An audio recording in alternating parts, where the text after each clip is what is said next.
What is up, guys? Welcome to Vintage Genetics, where it of course is about classic bodybuilding, and today will be a fun workout in a different gym with a different workout partner as well, also called Wesley. So it's two Wesleys working out, and he actually did two shows and won his class both times. So he's a serious and accomplished bodybuilder. He's actually from Belgium. This gym is in Belgium, but he did the shows in the Netherlands, and I saw him and he looked absolutely amazing.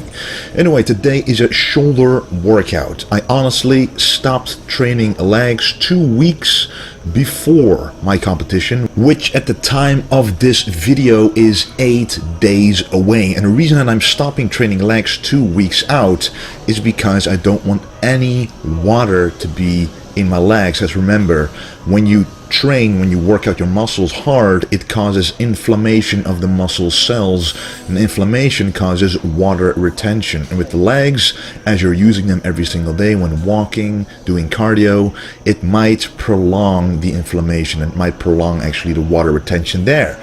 So my coach decided to choose the 2 week mark to stop training legs, and I think I really do need it because I have a tendency to not hold water in my upper body, but I do hold water in my lower body much easier, especially the hamstrings, for example. But anyway, guys, we started out with the side lateral raise machine as a warm-up for the side delts. Of course, every time I'm training shoulders, 9 out of 10 times I don't start out with the front delts.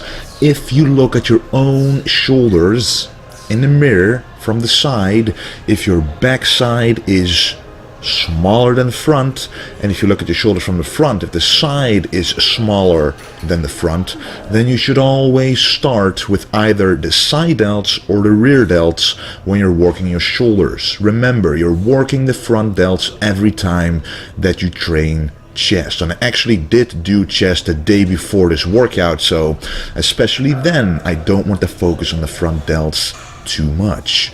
So targeting the side delts first, really make sure that I get those capped, fully developed delts that is prominent on the bodybuilding stage.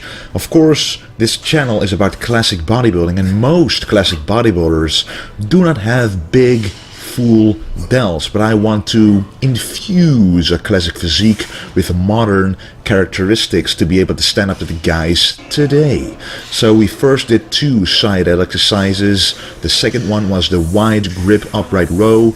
The wider the grip, the more you target the side delts. And now we decided to do a nice pressing movement for the front delts. I really like to do it in a Smith machine a little more than the free weight of the military press. And the reasoning for that is because I can balance my body better, and in that way reduce the risk of injury in the front delts. Because let's face it, especially when going heavy, the slightest mistake, the slightest different angle can actually cause impingements, injuries, or worse in your front delts. So trust me, if you feel your front delts from time to time, try it in a Smith machine. You can actually get a better stretch and a superior contraction because you can actually control where you sit and the bar doesn't move anywhere except up and down. And as you guys know, Arnold is one of my examples that I look up to when I'm looking at exercise execution and body part development. And what he does is actually he arches his back a little bit, which you should always do during the military press, and actually make it a very, very slight incline. So don't put the bench all the way straight, because that actually is worse for your shoulders. Put it back just a tiny bit, as you can see right here, in order to put some stress off of your shoulder joint and more on the shoulder muscle. In my opinion, that is much safer and actually targets the muscle way better without feeling any weirdness like impingements. And as I mentioned before, when training the chest, you always hit the front delts. And in my opinion, when hitting the front delts, doing presses like this, you also hit the chest. So they are kind of intertwined when working them. You cannot really see every single body part as really an individual isolated body part, because you always work different muscles at the same time, and this is especially true with the chest and the front delts, and that is mainly the reason why I like to start with the side or the rear delts.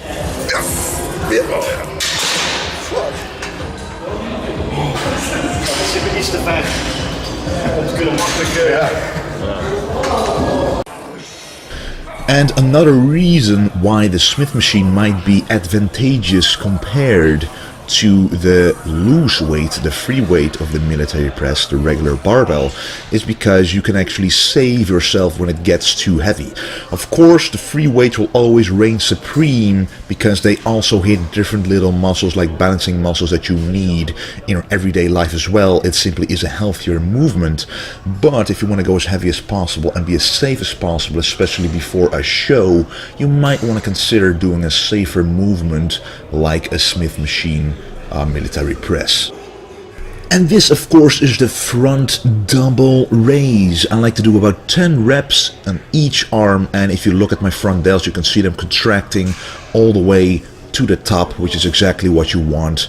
And you can actually see Wesley here moving his arms to the center of his body more, so not go straight forward, but actually focus on contracting the front delt by moving it to the center, so move it inwards a little bit. That way the contraction will be superior and you will feel the difference. Otherwise you might target the side delts just a little bit more. And this lighting, guys, by the way, is incredible. Sometimes some gyms don't have proper lighting, so you don't really have an idea of how you look. At home it's very difficult to see your full physique, especially with a pump. The only way to see your physique is at the gym. And right here is a gym with a very direct overhead lighting, which gives you the actual appearance of being on stage almost, which is the lighting you want to see yourself under the most optimal circumstance. So it might actually be a very large difference depending on the gym you go to on how you look. So just keep that in mind when recording yourself and you're disappointed with how you look. It could simply be the lighting in the gym itself. And I've had a lot of experience with different gyms, and in some gyms, even though you weigh lighter and have a higher body fat percentage, you look better than in a gym on a later stage in your career where the opposite is true. So always keep that in mind. But today was actually a high day of carbs, so I had a pretty good pump. Actually a medium day of carbs, but the pump was still pretty much there. As long as I keep going and don't keep the brakes for too long, the pump stays in the muscle. And as I'm going heavier, you can see my upper body swinging just a little bit. This is called controlled cheating. I'm still focusing 90% on the front delts. There are of course some different muscles like my back, like my entire upper body, helping moving the weight a little bit, but those are controlled cheat reps. This is what Arnold used to do as well.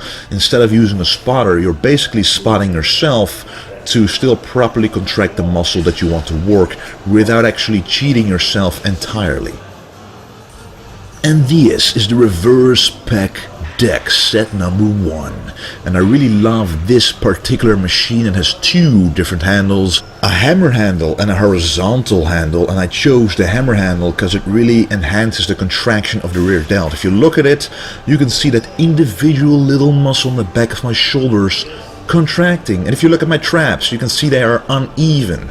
I wanted to talk to you guys about that because I had no idea, and this happens on multiple back exercises for me. For example, the lat pull down, the pull down bar actually doesn't go straight down, and for my, how it feels, it does go straight down. And a lot of people actually have this problem where there's a disbalance in muscle strength, causing the movement to not be absolutely straight or correct, but you cannot actually feel it because for yourself, without perspective from the outside, it looks like you're doing the right thing. So right here I notice that my left trap is a little higher than the right one, even though it feels exactly the same. So next time I will for sure take that into account and try to change my positioning on a machine like this. And that is one reason why recording yourself from time to time is important. First of all, to check your form, but second of all, to check imbalances like this. And then the second exercise, one of my favorites as well, reverse dumbbell fly. One that you have to do very specifically, because if you don't, your traps will do most of the work. You can see my traps moving, but then when you look at my rear delts, they are doing most of the work. That is why you shouldn't go too heavy. I'm only doing 7.5 kilograms each dumbbell. And the reasoning for that is otherwise, my traps, which is a much stronger muscle, would actually do the bulk of the work, and it will prevent my rear delts from getting too much tension put upon them, and they won't grow as much. So if you have underdeveloped rear delts, make sure to pick a lighter weight and a higher volume to get blood rushing into that muscle, expanding it and making it grow. And we are ending this deltoid shoulder workout with some barbell shrugs. One of my favorite exercises for the traps, actually the only exercise that I specifically do for the traps.